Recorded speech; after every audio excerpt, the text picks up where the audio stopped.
Hello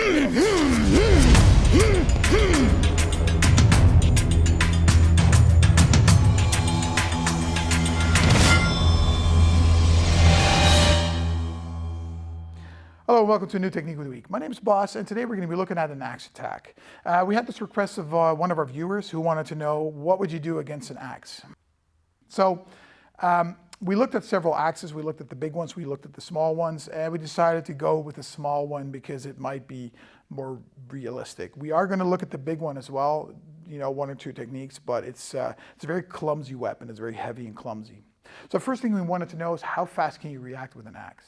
So we took this setup where we had this board and we had an iPad sending out a signal, and as soon as the signal comes out, you have to hack the board as fast as you can, and it'll just it'll just remember how fast you hacked it.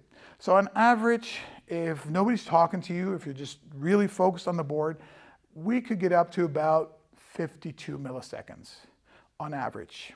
As soon as someone starts talking to you, we get close to 60 milliseconds reaction time. Now this is interesting to know because if you decide to do a preemptive strike or something like that, which is something we're going to look at later in another episode, this might actually work, even though there's some problems there as well, but we'll talk about that then.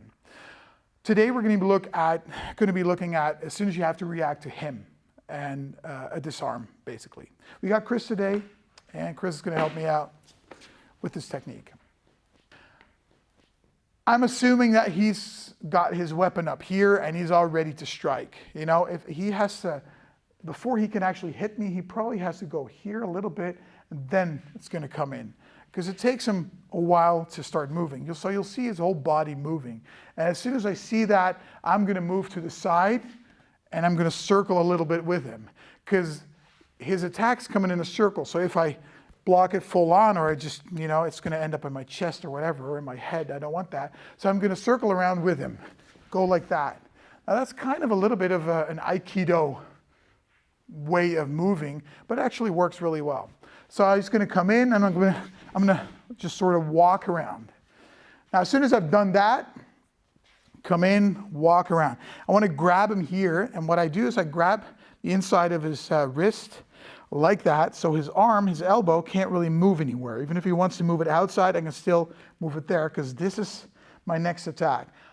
In that circular movement, I can choose to maybe headbutt him, but generally speaking, I'm going to end up on the top of his head, which is a pretty hard place. I mean, if I can hit his face, that's good. Top of his head is kind of pointless. So I'm going to grab him here, and now I'm going to take my knee and try to break his arm like that. So it's going to be like, as hard as I can. As soon as I've done that, I put my leg back up for a little bit, twist my other arm, my other leg, and now I'm going to pull it up again and try and hit either his groin area or hit his upper leg for the training, because otherwise it's not going to be a lot of fun. So 1, 2.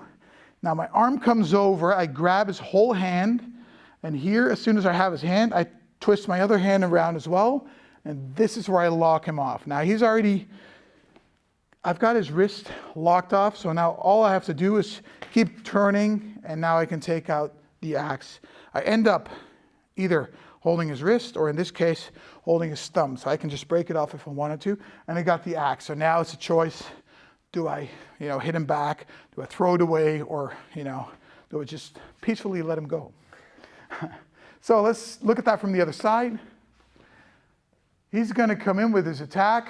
I'm going to walk out, grab him here, break, kick, grab his arm, start turning it around, and here, this is where I can either snap it off, but now I just decide to take away his weapon, and I can just use his weapon against him, or like that, whatever way you want to. In this case, it doesn't make any difference because it's sharp on both sides. This is how I finish him, or I throw the weapon away and I just go back with whatever I have. Or maybe he's just running off. That might also be an option. Let's hope that. Chris, thanks a lot.